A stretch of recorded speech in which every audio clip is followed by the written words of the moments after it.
Sariya. சரியா? Teacher punishing, crying, blessing, blessing, blessing. உங்க teacher உங்களை அடிச்சா நீங்க அழுதா உங்களுக்கு ஆசீர்வாதத்திற்கு மேல் ஆசீர்வாதம். சரிதானடா? And there are some teachers which are very strict. Looking at them only you start crying, blessing, blessing, blessing. சிலர் உங்களை அடிக்கவே கிடையாது. அவங்க முறைச்சு பார்த்தாலே போதும் நீங்க அழுவீங்க. அழுகும் போது எப்படி சொல்லுவீங்க? நான் ஆசீர்வதிக்கப்பட்டவன், ஆசீர்வதிக்கப்பட்டவன், ஆசீர்வாதம், ஆசீர்வாதம்னு சொல்லுவீங்க. What is Jesus teaching? இயேசு கிறிஸ்துங்க என்னத்தை எதை சொல்லி கொடுக்குறாரு? Father, you crying? நீங்க அழுறீங்களா ஃபாதர்? No blessing. அப்போ உங்களுக்கு ஆசீர்வாதமே கிடையாது ஃபாதர். You crying? சிஸ்டர் நீங்க அழுறீங்களா? No blessing. உங்களுக்கு ஆசீர்வாதமே கிடையாது. How many of you are crying? நீங்க எத்தனை பேர் அழுவீங்க? கையெழுப்புங்க. எல்லாம் அழுவுணிகள் தான் போல. So shall we pray that everybody starts crying? More blessing. அழுகிறவங்க ஆசீர்வதிக்கப்பட்டவங்கன்னு சொல்லி இருக்குது. நம்ம எல்லாரும் ஒப்பாரி வச்சு அழுவோமா? Okay, 2 Corinthians chapter 7. 2 கொரிந்தியர் 7ஆம் அதிகாரத்தை எடுத்துக்கொள்வோம். கொரிந்தியருக்கு எழுதிய 2வது திருமுகம் 7ஆம் அதிகாரத்தை எடுத்துக்கொள்வோம். Verse number 9. 9வது வசனம் இவ்விதமாய் பேசுகிறது.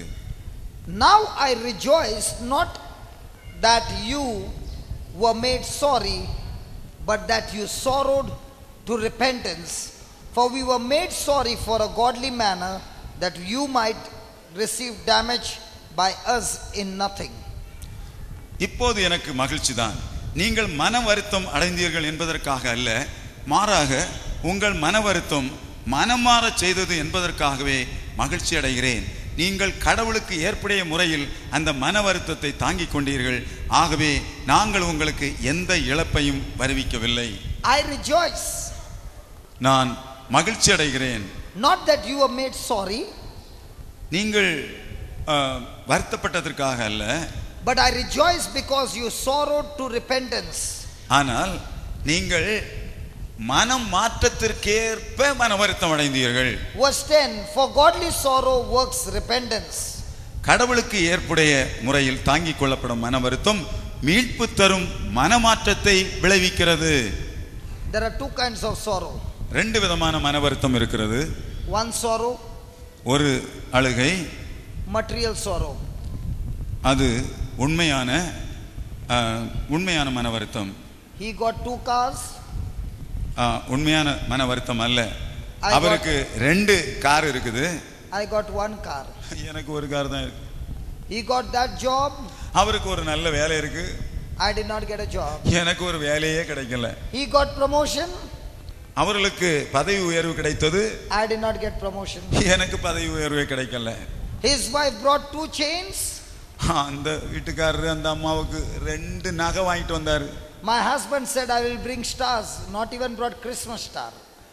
என்னுடைய கணவர் ஒரு கிறிஸ்மஸ்க்கு ஒரு ஸ்டார் கூட வாங்கிட்டு வரல. Sorrowful. மன வருத்தம். Will you be blessed? உங்களுக்கு ஆசீர்வாதம் வருமா? No. There is another kind of sorrow. இப்படிப்பட்ட ஒரு மன வருத்தத்தால எந்த பிரயோஜனமும் கிடையாது, உங்களுக்கு எந்த ஆசீர்வாதமும் கிடையாது. ஆனா இன்னும் ஒரு வகையான மன வருத்தம் இருக்கிறது. You are so sensitive that you do not want to make even a slightest mistake, because that will bring sadness to Jesus. That is godly sorrow. ஆனா தெய்வீக மன வருத்தம் என்று ஒன்று இருக்கிறது. அது என்னவென்றால், இயேசு கிறிஸ்துவை மன வருத்த செய்கிற ஒரு சிறிய செயலை கூட நான் செய்ய கூடாது என்று நினைப்பது. When I make even a smallest mistake, I cry and I cry because I do not want my relationship with Jesus to be broken and set apart.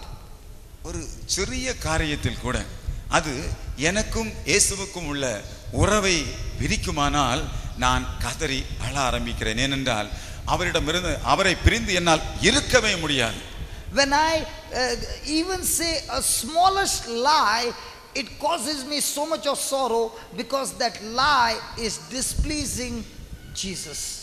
ஒரு சிறு பொய்யை கூட நான் சொல்லும்போது அது எனக்கு மிகுந்த மன வருத்தத்தை தருகிறது. காரணம், என்னுடைய இயேசுவை நான் வருத்தப்படுத்துகிறேன். Any kind of sorrow that leads you to repentance, such a person shall be blessed. எந்த ஒரு மன வருத்தமும் உங்களை மன மாற்றத்திற்கு அழைத்து சென்றால் அதுதான் அந்த மனிதன் ஆசீர்வதிக்கப்பட்டவன். And this godly sorrow attitude will come only if the person has passed the first attitude, being poor in spirit. இப்படிப்பட்ட மன வருத்தம் யாருக்கு வரும் என்றால், முதலாக இயேசு கிறிஸ்து ஒரு பெயர் பெற்றவரை சொன்னாரே, ஏழையரின் உள்ளத்தார். அந்த ஏழையரின் மனத்தாருக்கு மட்டும்தான் இத்தகைய மன வருத்தம் வரும். If a person is not poor in spirit, there is no question of having godly sorrow. He will have worldly sorrow. மற்றவர்களுக்கு இருப்பதெல்லாம் உலகத்தை சார்ந்த மன வருத்தம் தான். No, you did not translate. If a person has not qualified being poor in spirit first, that person will never experience godly sorrow. இந்த ஏழையரின் உள்ளத்தாராக இருக்கிற அந்த ஒரு தேர்வை நீங்கள் தேர்விலே வெற்றி பெறாமல் இந்த மன வருத்தத்துக்குரிய அந்த மன மாற்றத்திற்குரிய மன வருத்தத்தை நீங்கள் கொண்டிருக்கவே முடியாது. Do we have sorrow in our heart? நம்முடைய மனதுல கவலை இருக்குதா, வருத்தம் இருக்குதா இல்லையா? Is it a sorrow that I was not able to obey the word of God, or is it a sorrow that I did not get this and I did not get that and I got this problem and I got that problem? Which sorrow do we have? எத்தகைய ஒரு மனக்கவலை அல்ல மன வருத்தம் நம்மகிட்ட இருக்குது? எனக்கு அது கிடைக்கல, இது கிடைக்கல, அந்த கார் கிடைக்கல, பங்களா கிடைக்கல, எனக்கு உணவு கிடைக்கல, என நான் பற்றாக்குறையில் இருக்கிறேன், அப்படிப்பட்ட ஒரு கவலையா?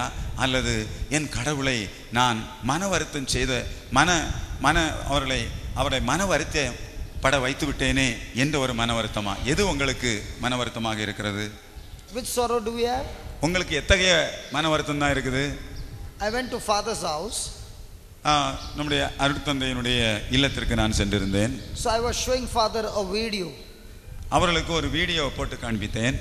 About a man named Nick.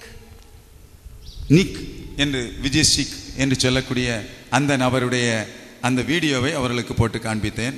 Nick was born without hands and legs. இந்த நிக் விஜய் சிக் என்று சொல்லக்கூடிய இந்த ஆள் கையும் காலும் இல்லாமல் வெறும் பிண்டம் போல பிறந்தவர்.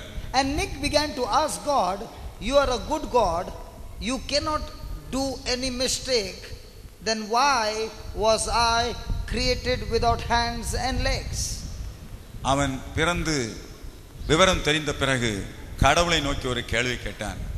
உண்மை எல்லாரும் நல்லவர்னு சொல்றாங்களே, அப்படின்னா ஏன் என்ன கையும் காலும் இல்லாமல் படைத்தாய் என்ற ஒரு கேள்வியை வினாவை அவன் எழுப்பினான். He is seeing everybody is healthy and he has no hands, no legs. அவன் மற்றவங்கள பார்க்கலாம், மற்றவங்க எல்லாம் ரொம்ப ஆரோக்கியமா இருக்காங்க, அவங்களுக்கு கைகள் இருக்கு, கால்கள் இருக்கு, எனக்கு மட்டும் கையும் காலும் இல்லையே. He was very very sad and prayed for to be healed.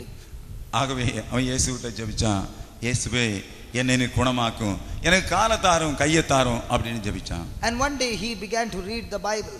ஒரு நாள் அவன் பைபிளை வாசிக்க தொடங்கினான். And there he read God saying through the prophet Jeremiah, I have a plan for you, a great plan for you and a great future for you, never for destruction but for your welfare. ஆனால் ஒரு நாள் அவன் பைபிளை வாசிக்க ஆரம்பித்தான்.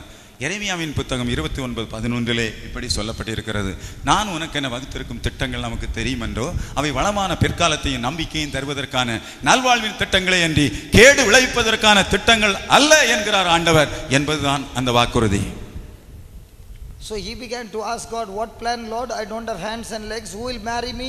Who will give me a job? Where will I get the money? How will I eat? அவன் கேட்டான், என்ன ஆண்டவரே இப்படி ஒரு வசனத்தை கொடுத்திருக்கிற, எனக்கு கையும் இல்லை காலம் இல்லை, யாராவது என்ன திருமணம் முடிப்பாங்களா, எனக்கு பணம் சம்பாதிக்க முடியுமா, எனக்கு படிக்க முடியுமா, வாழ்க்கையில் ஒரு வேலையில் உட்கார முடியுமா, எப்படிங்க எனக்கு ஒரு வளமான எதிர்காலத்தை தரப்போறீரு அப்படின்னு கேட்டான். So he read a scripture saying, give thanks and praise to God in all your circumstances. அப்படி அவன் படித்துவிட்டு இன்னொரு வசனத்தை அவன் படித்தான். அது சொன்னது, நம் கடவுளாய் ஆண்டவருக்கு, நம் ஆண்டவராய் இயேசுவின் கிறிஸ்துவின் பெயரால் அனைத்திற்காகவும் எப்போதும் நன்றி செலுத்துங்கள் என்பதுதான் அந்த இறைவார்த்தை. So he began to give thanks to God, not understanding and saying, I do not understand what's your plan, but because your word says, I'm going to thank you for what you have given me, and I will thank you what I have, and I'm going to use it for your glory. ஆகவே அந்த வசனத்தை வாசித்த போது அவன் நேர்மையாக கடவுளிடம் சொன்னான், ஆண்டவரே, உண்மையிலே உம்மை பற்றி எனக்கு ஒன்றுமே புரியவில்லை. ஆனால் நம்முடைய வசனம் சொல்லுகிறது, அனைத்திற்காகவும் எப்போதும் நன்றி சொல்ல வேண்டும், எப்பொழுதும் மகிழ்ந்திருங்கள், இடைவிடாது ஜெபியுங்கள், எல்லா சூழ்நிலையிலும் நன்றி கூறுங்கள் என்று சொல்லப்பட்டிருக்கிறதே. ஆகவே இந்த சூழ்நிலையிலும் நான் நன்றி செலுத்துகிறேன்.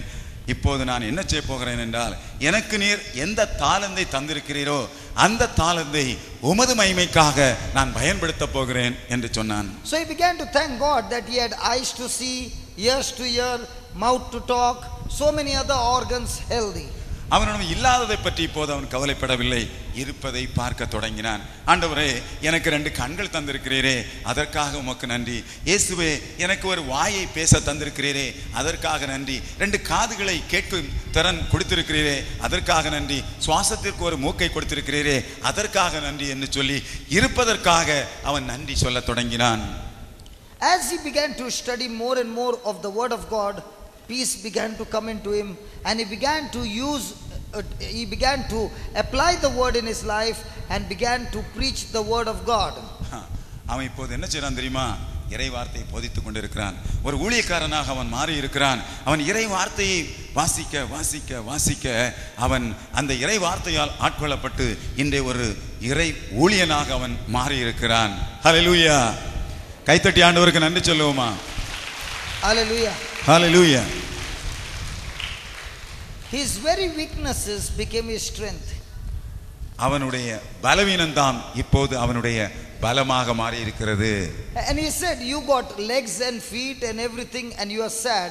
I do not have hands, I do not have legs, but I have Jesus and I live by his word and I have no worry, I have no insecurity.